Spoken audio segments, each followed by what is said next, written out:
ازدواج میکنی 4 چیز را در نظر میگیری: مالش را، حسبش را، جمالش را، دینش را. بعضی‌ها به خاطر جمال یک دختر به او دختر ازدواج میکنه.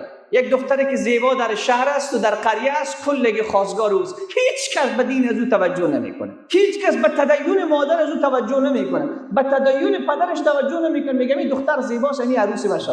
این زیبایی 1 ماه دوام داره. بعد از 1 ماه این زیبایی دیگه به فرزند تو عادت میشه، عجیب از لذت نمیبره. عشقهای کسبه رنگی بود بخونو طرفشه، عشق نبود عاقبت ننگی بود. این رها کن عشقهای صورتی، نیست بر صورت نه بر روی سطحی آنچه معشوق است. صورت نیست آن، خواه عشق این جهان و خواه آن جهان. اگر این دختری که صورت داره حیا نداشته باشه به درد میخوره؟ این دختری که صورت داره و نماز نخونه به درد میخوره؟ این دختری که صورت داره و 16 متر زبان داره به درد میخوره؟ رسول صلی الله علیه و سلم فرمود به خاطر جمالش، به خاطر حسنش، به خاطر حسبش و به خاطر دینش. و در آخر چی میگه؟ فاظفر بذات الدین. فاظفر بذات الدین. کامیاب شد، رستگار شد، موفق شد اونی که کسی را انتخاب کرد، دختری را انتخاب کرد که در آغوش پدر و مادر دیندار تربیت شد. در آغوش پدر و مادر دیندار تربیت شد.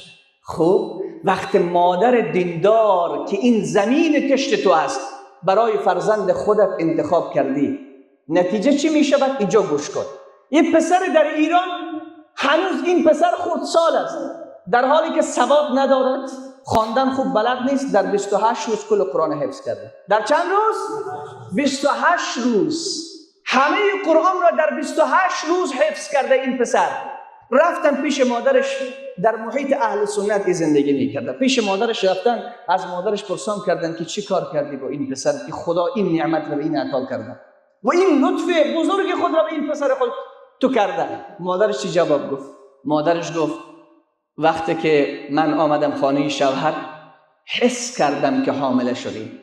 حس کردم که حامله شدیم. گفت هر وقتی که شوهرم می آمد خانه چیزی به همراه خود می آمد از غذا و میوه و گوشت، دستش می گرفتم می گفتم تو را به رب کعبه قسم که این چیزی را که آوردی از کجا آوردی؟ از کدام کار کسب خود آوردی؟ آیا در این حرام مخلوط هست یا نیست؟ میگه فرزند شوهرم برای من سوگند میخورد که ما تلاش کردیم و عرق ریزی خودم هیچ شبهه‌ای در این مال نیست، ما حلال اینو آوردیم. میگه بعد از اینکه من مطمئن میشدم بازو را میگرفتم استفاده میکردم میخوام. این مادرای همین روز میگم اونهایی که تربیه درست شدن، اونهایی که دختر خوب تربیه کردن این گونه حاصل میدهند. گفت بعدش وقتی که من حامله شدم تلاش کردم، زحمت کردم که به هیچ گناهی نزدیک نشوم. گفت غیبت نمی‌کردم، سخنچینی نمی‌کردم، تلاش می‌کردم به هر شیوه شوهر خود را راضی نگه بدارم که نافرمانی شوهر نشود. گفت هر وقتی که نیاز میشد به شیر دادن طفل وضوی کامل میگرفتم با بسم الله الرحمن الرحیم طفل خود بشیر. گفت بعد از این که این طفل بزرگ شد، تولد شد، همین تلاش من بود که لقمه حلال بخورد و همیشه دعا میکردم پروردگارا این را برای دین تو بزرگ میکنم. همین بود که وقت رفت به خواندن قرآن در 28 روز الله رب العزت و الجلال این نعمت را به پسر من داد که قرآن کلش حفظ کرده است. صالح محمد پردل خودش میگه من از نزدیک رفتم اینو دیدم، من صحبتش رو شنیدم. عزیز دل من، اگر مادر انتخاب شد که دین داشت، مادر انتخاب شد که تدین داشت، مادر انتخاب شد که از الله میترسید، مادر انتخاب شد که خط مشی فاطمه را تعقیب میکند، خط مشی عایشه را تعقیب میکند. این دنیا میگذرد، با همه رنگ و زرق و برق خود میگذرد، با همه خوشیش میگذرد، با قصفش میگذرد، با باغهایش میگذرد، مثل لس آنجلس که افسانه دنیا هم شود میگذرد. اگر سخت‌ترین روزها را مثل مردم غزه و فلسطین هم داشته باشی، یک روز میگذرد. خبر شدی که غزه و فلسطین الان صلح صورت گرفته؟ خبر شدین که اونها در حقیقت کامیابن؟ 50,000 شهید، نزدیک به 1,00,000 زخمی. وقتی که صدای صلح بلند می شود اونجا، آنقدر اینها خوشحالن، آنقدر خوشحال هستن. اولین کاری که کردن در همون مخروبه ها که همه و قصر و هر چی که بود در زمین یکسان شده بود. اولین کاری که کردن یک مسجد بنا کردن. بگو الله اکبر. اونها دانستن، آمریکا و اسرائیل میگفتن که ما از جغرافیای دنیا غزه و فلسطین رو حذف میکنیم. حالا به تو یقین پیدا شد که خالق آسمانها قدرتش مافوق قدرت جهان هست؟ حالا به تو یقین پیدا شد که هیچ کسی نمیتواند اگر الله از ملت دفاع کند، اگر الله در کنار ملت باشد، تمام عالم اگر تیغ عالم بجنبد زجا نبرد مو تا نخواهد خدا. پوز اسرائیل به خاک مالیده شد، آبرویش در سطح جهان برده شد.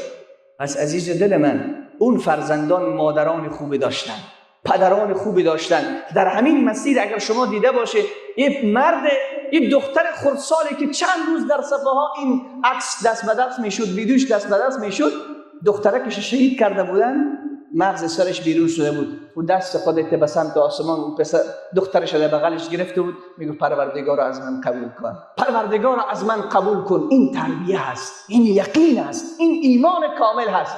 یه نمونه از ایمان اصحاب رسول صلی الله علیه و سلم مردم غزه و فلسطین بود. ما مادران رو دیدیم که فرزندشون شهید شده، دخترشون شهید شده، چه میگن؟ الحمدلله، الحمدلله. این اثرات تربیه قرآنی هست. عزیز من، اولین شیوه برای تربیه فرزند، امام مالک رحمت الله علیه میفرماید لن یصلح آخر هذه الامه الا بما صلح به اولها. اصلاح نمی شود آخر این امت، اصلاح نمی شود آخر این امت مگر با آنچه که اصلاح شده اول این امت. اول این امت به چی اصلاح شده؟ به قرآن. به چی؟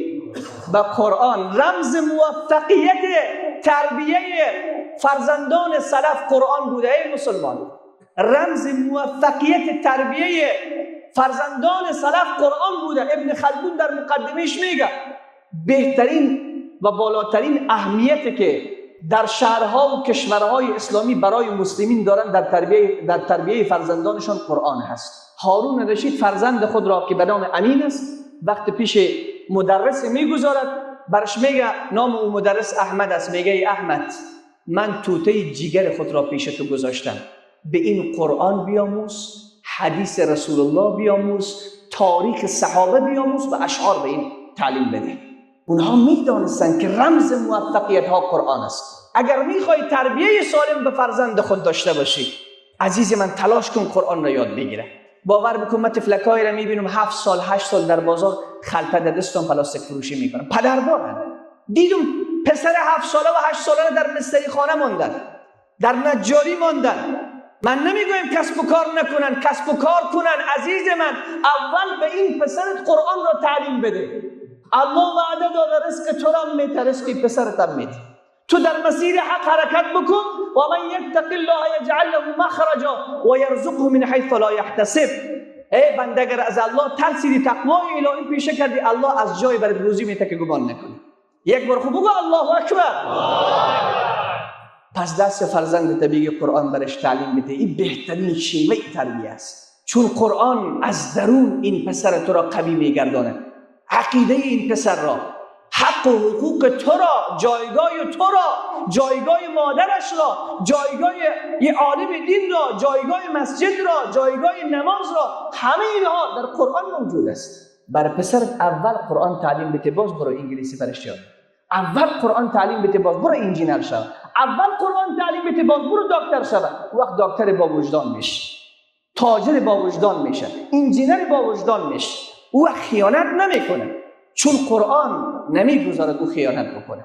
پس اولین شیوه برای تربیه فرزندان چگونه فرزند تربیه بکنیم؟ اولی که نطفه حلال باشه، لقمه حلال باشد، بعد برش قرآن تعلیم بدیم. حس مسئولیت پذیری ما باید داشته باشیم. پدر این را بداند که روز قیامت اگرچه نماز خوانده، روزه گرفته، زکات داده، حج کرده، صدقه داده، ریش گذاشته، سنت نبی را بجا کرده، ولی اگر فرزند صالح تربیه نکرده باشد، روز قیامت زولانه میشه، با همین فرزند به طرف جهنم برده میشه.